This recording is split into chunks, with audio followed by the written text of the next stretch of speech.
আসসালামু আলাইকুম। আজকের এই অনলাইন ক্লাসে স্বাগত জানাচ্ছি। আমি ইমরান। আমি আজকে কিছু কনফিউজিং ট্যাগ কোয়েশ্চেন নিয়ে আলোচনা করব। চলো ক্লাসটা শুরু করা যাক। The guide was not a woman. Tag question শুরু করার আগে আমি একটা কথা বলি, সেটা হচ্ছে ট্যাগ কোয়েশ্চেন করার জন্য আমাদের অবশ্যই হেল্পিং ভার্ব এবং সাবজেক্ট নির্ণয় করতে হয়, সাবজেক্টিভ ফর্ম নির্ণয় করতে হয়। সেজন্য আমাদের এটা অনেক সময় কঠিন হয়ে যায় যে আমরা কখন কোন সাবজেক্টিভ ফর্ম নিব এবং কি ভার্ব নিব। কিছু কিছু সেন্টেন্সে এই সমস্যাগুলো দেখা যায়। চলো সেগুলো আমরা শুরু করি। The guide was not a woman. তাহলে সাবজেক্টটা কি এখানে? দি গাইড। এখানে ভার্ব কি হচ্ছে? ওয়াজ। তাহলে এখানে বলছে not a woman. The guide was not a woman. তাহলে গাইডটা যদি ওম্যান যদি নাই হয় তাহলে অবশ্যই এটা হচ্ছে পুরুষবাচক বোঝাবে। তাহলে আমরা এখানে কি নিব? ওয়াজ নিব। আর যেহেতু নট আছে সেহেতু আমরা এখানে নট নেব না। তাহলে দি গাইডের সাবজেক্টিভ ফর্ম কি হবে? হি। এবার পরেরটা দেখব। ফিউ পলিটিশিয়ানস আর অনেস্ট। তাহলে এখানে সাবজেক্ট হচ্ছে ফিউ পলিটিশিয়ানস আর অনেস্ট। এখানে অনেক স্টুডেন্ট যে ভুল উত্তরটা করে সেটা হচ্ছে আরেন্ট দিয়ে দেয়, এর সাবজেক্টিভ ফর্ম দিয়ে এখানে আরেন্ট দিয়ে দেয়। কিন্তু আমরা জানি যে few, seldom, hardly, little, scarcely এই শব্দগুলো থাকলে পরে সেন্টেন্স নেগেটিভের সেন্স দেওয়ার কারণে আর নট নিতে হয় না। যার কারণে এখানে আমরা শুধু কি নিব? আর ফিউ পলিটিশিয়ানস এর সাবজেক্টিভ ফর্ম হচ্ছে দে। এবার আমরা 3 নম্বর উদাহরণটা দেখব। What he said was true. তাহলে সাবজেক্টটা কি এখানে? What he said. বেশিরভাগ স্টুডেন্ট যেটা করে ওয়াজেন্ট হি দিয়ে দেয়, কিন্তু এই উত্তরটা ভুল হবে। কেন ভুল হবে? এইখানে হোয়াট হি সেড এখানে কোনো ব্যক্তিকে বোঝায়নি। এখানে হি এ পার্সনটা কি বলছে সেটাকে বোঝাচ্ছে, তার কথা বলাটাকে বোঝাচ্ছে। তাহলে এখানে কোনো কিছু কথা বলার সাবজেক্টিভ ফর্ম অবশ্যই ইট আসবে। তাহলে আমরা কি নিব? এখানে ওয়াজেন্ট, ইট নিব, হি নিব না।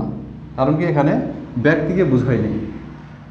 এবার আমরা 4 নম্বর সমাধান করব, কোশ্চেন সমাধান করব। You, he, we did the work. তাহলে এটা কি ডিড এর পাস্ট ফর্ম? ডু, ডিড, ডানের। এটা তাহলে আমরা কি করব? অবশ্যই এখানে আমরা ডিডি নিব, এর পাস্ট ফর্মের জন্য ডিডি নিব। কিন্তু এখন আমরা সাবজেক্টটা কি নেব? আর এই সেন্টেন্সের নট নাই, যার কারণে আমরা ডিডেন্ট নিলাম। এখন ইউ, হি, আই এই তিনটা তো আমরা সাবজেক্টিভ ফর্ম নিতে পারি না। আমরা বাংলা ব্যাকরণে দেখেছি আমরা এর ব্যাস বাক্য কী হয়? আমি, তুমি ও সে। তাহলে আমরা যদি এখানে আমি, তুমি ও সে বোঝাই, এর সাবজেক্টিভ ফর্ম কি আসবে? উই। অর্থাৎ এখানে ডিডেন্ট, উই এর উত্তর। পরেরটা দেখব আমরা। But me no বাটস। কিন্তু করো না। আমরা জানি ইম্পারেটিভ সেন্টেন্সে আদেশ, উপদেশ, অনুরোধ, প্রস্তাব, নিষেধ বোঝায় এই ইম্পারেটিভ সেন্টেন্সগুলো। এখানে কি বোঝাচ্ছে? বাট মি নো বাটস, কিন্তু করো না। আমরা জানি যে ইম্পারেটিভ সেন্টেন্সে লেটাস থাকলে শ্যাল উই হয়, বাকি সব ক্ষেত্রে আমরা উইলেও নিতে পারি, উইল ইউ বা ওন্ট ইউ নিতে পারি। যদি আমাদের ইম্পারেটিভ সেন্টেন্স হয় তাহলে আমরা উইল ইউ নিব, লেটাস থাকলে শ্যাল উই নিয়ে থাকি, তোমরা জানো। তাহলে বাট মি নো বাটস এটা একটা ইম্পারেটিভ সেন্টেন্স। তারপরে দেখব God bless you. God bless you, তাহলে এর সাবজেক্টিভ ফর্ম কি? God bless you. তাহলে আমরা জানি গডের সাবজেক্টিভ ফর্ম অবশ্যই কি হবে। কিন্তু অপারেটিভ সেন্টেন্সে আমরা যেটা জানি সেটা হচ্ছে মে গড ব্লেস ইউ।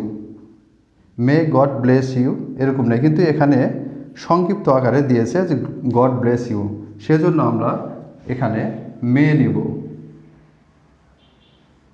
মে, আর সেন্টেন্সে নট নাই, তার জন্য আমরা কি নেব, মে নট। হি নিব, হি কেন নিব, কারণ সৃষ্টিকর্তা সাবজেক্টিভ পদ ক্যাপিটাল লেটারে হয়।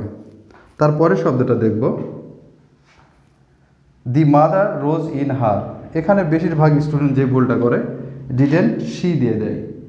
এখানে রাইজ রোজ, এখানে পাস্ট ফর্ম আছে, পাস্ট ফর্মের কারণে আমরা এখানে বেশিরভাগ স্টুডেন্ট কি নেয়, ডিড নেয়।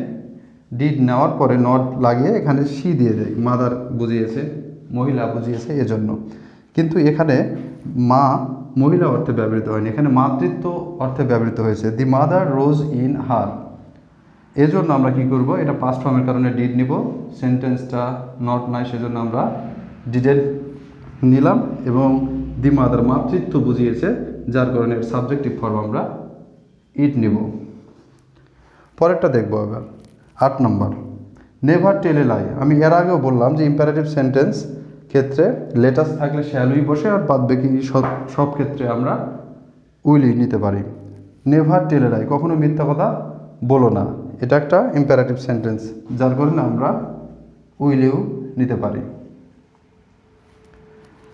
তারপর দেখব 9 নম্বর, এখানে একটা সমস্যা আছে, if I had a bird, যদি আমার একটি পাখি থাকতো, আই উড টেম ইট, এটাকে পোষ মানাতাম। এখন প্রশ্ন হচ্ছে, আই হ্যাড এখানে সাবজেক্ট ভার্ব আছে, আই উড এখানেও সাবজেক্ট ভার্ব আছে, আমরা কোন সাবজেক্ট ভার্ব ধরে করব? এখানে আমরা দেখতে পাচ্ছি if I had a bird, এটা একটা সাবঅর্ডিনেট ক্লজ, আই উড টেম ইট এটা হচ্ছে প্রিন্সিপাল ক্লজ। আমরা প্রিন্সিপাল ক্লজের সাবজেক্ট ভার্ব ধরে আনসার করব। তাহলে এখানে উড আছে, কি করব আমরা, উডেন্ট আই। আবার কম্পাউন্ড সেন্টেন্সেও কিন্তু দুইটা সাবজেক্ট ভার্ব থাকে, তখন আমরা কি করব, যে কোনো একটা নিব না। কম্পাউন্ড সেন্টেন্সের দুটো সাবজেক্ট ভার্ব থাকলে যেই সাবজেক্ট ভার্বের গুরুত্বটা বেশি বহন করে সেই সাবজেক্ট ভার্ব ধরে আমরা করব। এবং সর্বশেষ যে ট্যাগ কোশ্চেন সেটা হচ্ছে হোয়াট এ পিটি। এটা একটা এক্সক্লেমেটরি সেন্টেন্স, এখানে সাবজেক্ট ভার্ব দেওয়া নাই, কিন্তু এটা উজ্জ আছে, এটা আমাদের বুঝে নিতে হবে, অর্থাৎ এরকম ধরে নিতে হবে, what a pity it is, এটুক দেওয়া নাই, কিন্তু এটা আমাদের মনে করতে হবে যে এখানে ইট ইজ আছে। তাহলে যদি এটা থেকে থাকে অবশ্যই আমাদের কি হবে, ইজেন্ট ইট। এই হচ্ছে কিছু ট্যাগ কোশ্চেনের নিয়ম। আশা করছি এই ভিডিও থেকে তোমরা অবশ্যই উপকৃত হয়েছ এবং পরবর্তী ভিডিও দেখার জন্য অপেক্ষায় থেকো। আসসালামু আলাইকুম।